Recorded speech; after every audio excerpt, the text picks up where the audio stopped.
Quando você vai analisar uma empresa que tem intenção de comprar as ações, você sabe o que procurar na empresa para saber se realmente vale a pena investir nessa empresa? Se você não sabe ou se você ainda tem dúvida de como fazer isso, acompanhe esse vídeo até o final que eu vou ensinar para você os principais aspectos que você tem que se atentar para saber se vale ou não a pena investir nessa empresa. Mas antes, se você é novo por aqui e esse tipo de conteúdo lhe interessa, se você quer aprender mais sobre educação financeira, sobre investimentos, se inscreva nesse canal para você ir recebendo os vídeos assim que eu for postando. Eu vou dividir esse assunto em 2 vídeos para que esse vídeo não fique muito grande. Então vai ser parte 1 e parte 2. Mas é importante que você assista os 2, para que você possa aprender todos esses aspectos que são importantes analisar.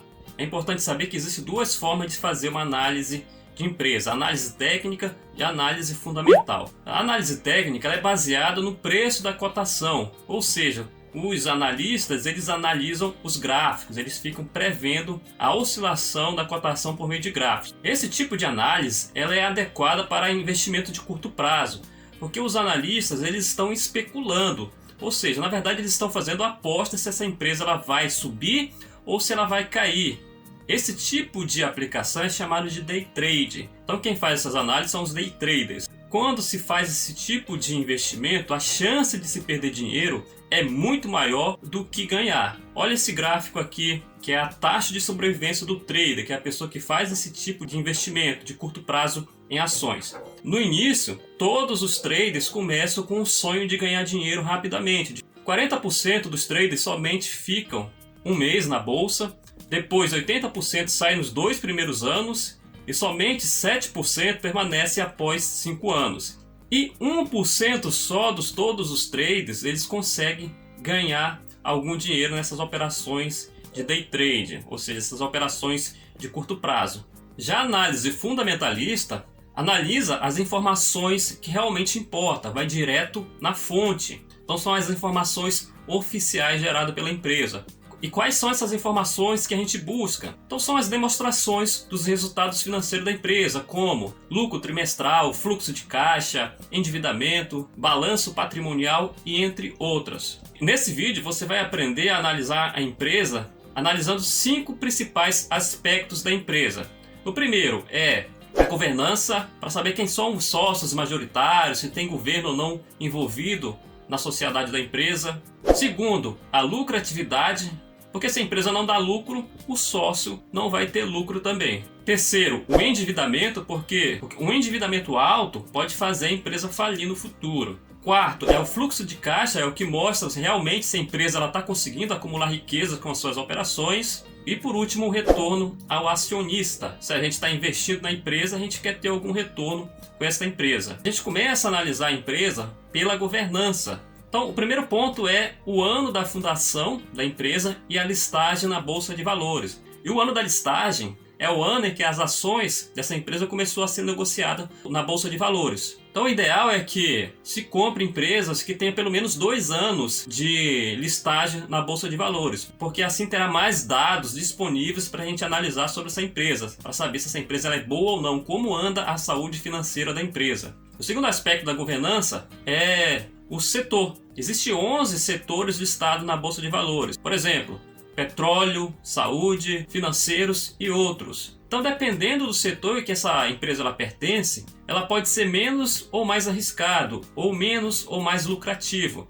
E dentro desses setores existem segmentos. E, por exemplo, o segmento de aviação é um segmento muito complicado. A maioria dessas empresas da aviação, elas dão prejuízos. É só você olhar para 20, 30 anos atrás e lembrar quantas empresas de aviações já quebraram no Brasil. Então é um setor bastante complicado. Então é importante a gente analisar a que setor uma empresa ela pertence. O terceiro ponto da governança é segmento de listagem. Existem 5 tipos de listagem na Bolsa de Valores. Dentre eles, o nível 1, o nível 2 e o novo mercado, por exemplo. Basicamente, essa classificação ela é feita baseada nos tipos de ações que a empresa tem. ON, PN, a quantidade de tag along que ela tem e a quantidade de free float. E quanto maior o free float, melhor. Porque é mais difícil de uma empresa ela fechar capital. Se ela tem, por exemplo, só 5% de free float, é muito mais fácil de ela comprar todas as ações e fechar capital, e você é obrigado a deixar de ser sócio dessa empresa. Um free float já acima de 25%,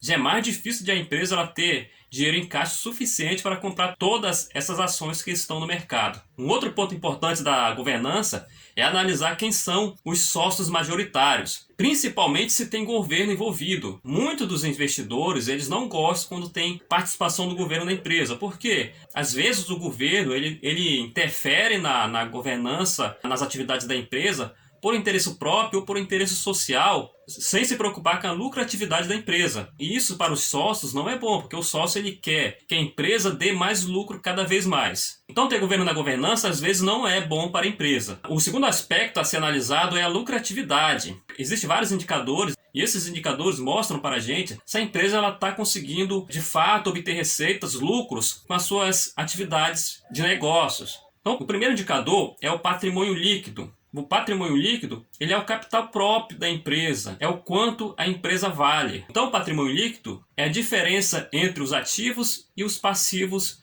da empresa. Os ativos são todas as coisas que são propriedades da empresa que ela utiliza para ganhar dinheiro, e os passivos são tudo aquilo que a empresa deve para outros. A diferença entre passivo e ativo é o patrimônio líquido da empresa. Então, o patrimônio líquido ele mostra se a empresa ela tem mais dinheiro do que deve. O segundo indicador é a receita líquida, que é o dinheiro obtido pelas suas operações. A receita líquida ela é a receita bruta menos as deduções. Quais são essas deduções? Impostos e devoluções, ou seja, são descontados da receita bruta os impostos que são cobrados em cima das vendas e possíveis devoluções de materiais. Ela mostra a competência da empresa em realizar as suas vendas ou prestar os seus serviços. O terceiro indicador de lucratividade importante para ser analisado é o EBITDA. O EBITDA é uma sigla em inglês que significa em português lucro antes de juros, impostos, depreciação e amortização. Ele demonstra para a gente o resultado operacional da empresa. Ele é a receita líquida menos os custos operacionais, os custos que foram utilizados para obter a receita líquida da empresa. Ou seja, se na prática a empresa ela consegue gerar dinheiro com as suas operações. O quarto indicador de lucratividade é o lucro líquido.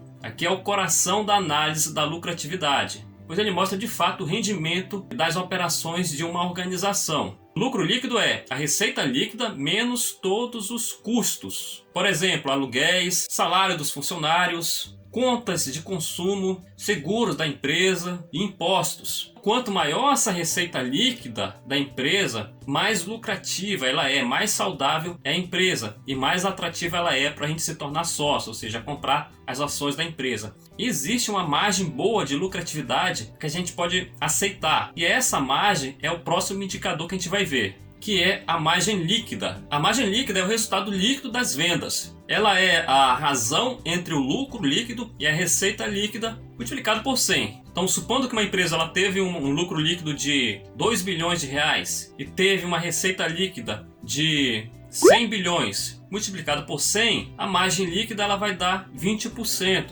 Ou seja, a cada R$1.000 que ela obtém de receita líquida, ela tem R$200 de lucro líquido. Uma margem negativa significa que a empresa ela está tendo prejuízo. Agora, quantos por cento de margem líquida indica que a empresa é uma empresa lucrativa? Igual ou maior que 10%. Então, é uma margem boa para você se tornar sócio de uma empresa. O sexto indicador de lucratividade é o ROI. É uma sigla inglesa que significa Return on Equity, que em português significa retorno sobre o patrimônio líquido. A gente obtém o ROI da seguinte forma, dividindo o lucro líquido pelo patrimônio líquido. O ROI ele mostra para a gente a eficiência na geração de lucro da empresa, o quão eficiente é a empresa em gerar lucro. Um ROI bom é considerado a partir de igual ou maior que 10%. No próximo vídeo a gente vai continuar falando sobre os demais aspectos. Então é importante você assistir o próximo vídeo também.